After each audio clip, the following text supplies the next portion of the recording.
How much does last year's final go? How much did it go in your mind prior to tonight? Probably every single day. You know, less as time went on, but for the first couple weeks, first couple months, it was in there all the time, all day. You know, it's just for every wrestler, this is our dream, and just to be so close to that was so disappointing. Do you think it's any sweeter going through Jordan Lane to get there? You know, a lot of people have asked me that before. You know, I didn't come to this tournament to beat Jordan Lane.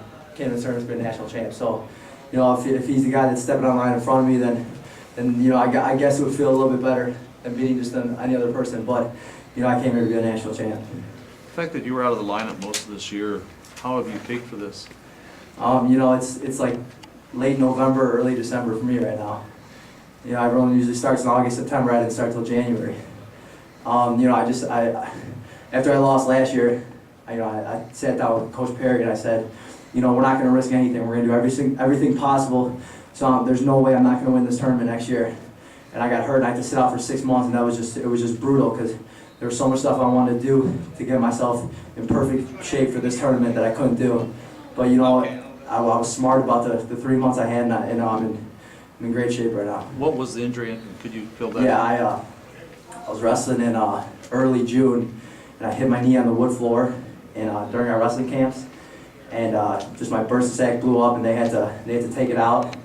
And about a couple months later, it was kind of the same thing that happened to Tom Brady. It got infected. Then they had to go back in and do the same surgery all over again 2 months later. So it was about a 6-month ordeal. Any concern that you'd be here this year?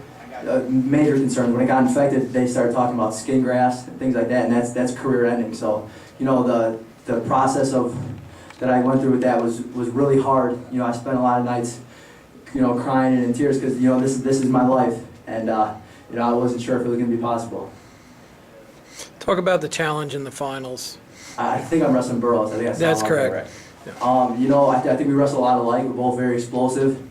We have, you know, it's going to be an exciting match. When you got two guys that are that quick, it's going to be entertaining for the fans tomorrow night. Who do you match up in the room that would give a duplicate to Burroughs? Our 65 pounder, he's real quick. You know, he was a senior. I got to school with him. He's one of the toughest kids I've ever wrestled with in my life, and you know, he just had a hard time putting it together here.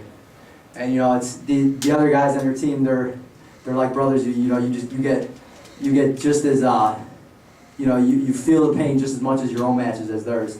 And you know, the guy that you know that reminds me of Burroughs on our team. You know, he went 1 and 2 or 2 and 2, and you know, it's heartbreaking.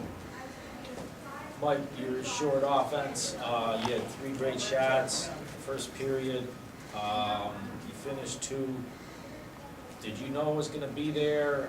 Did you go over film, or it was just in the flow of the No match? film. I think I talked about this with you, Seth. I think every single time I've gone over film, I've lost. So you know, I stay away from that because then you start worrying about too much what the other guy does, and you know, if you're going out there thinking about what the other guy does, you're not going to win. You got to go out there and just do your stuff, and that's where you're going to be successful. That's what got you to that point. And so no, I didn't watch any film on him. I watched the match maybe once last year with him. You know, it's just too hard to watch. So you know, I've seen him wrestle. All I care about is the stuff I do. And you wanted to be shooting more from the beginning. Yeah, you know, I'm a little disappointed in myself that I kind of shut down. I had a great first period. I had 2 takedowns, almost at a third right at the end, and then I really wasn't in his legs the rest of the match, and that's no good. At the Big Ten, you talked about how you're not putting pressure on yourself. And do you still feel that way now that you're in the national championship match? No, it's a lot easier said than done. Oh my God, you know, it's hard to even warm up. You know, and the thing is, it's a good thing because you know that just shows how important this is to us. That we put so much pressure on ourselves. But yeah, no, that was all talk. You know, I wish it wasn't, but a lot of pressure. Is it sweeter being here because of the low point of the summer when you're facing all the knee? Oh, you know what? I guess I'm a teeny bit excited, but you know, tomorrow night that's when it's all gonna. That finishes that's the when story. that's when it's gonna hit me. Mike, getting out third period, what did you do there? He put the legs on you early in the third. It seemed to be a problem. How did you get out? Yeah, I just had to mix it up. I tried to stand up 3 times in a row, and he was able to get that kind of side headlock that he does pretty easily. So I hit a little sit out just to mix it up, just to make it harder for him to get his side headlock in, and you know, I was able to get a hold of his leg and get a reversal. We'll look forward to more tomorrow, okay? All right, thank you.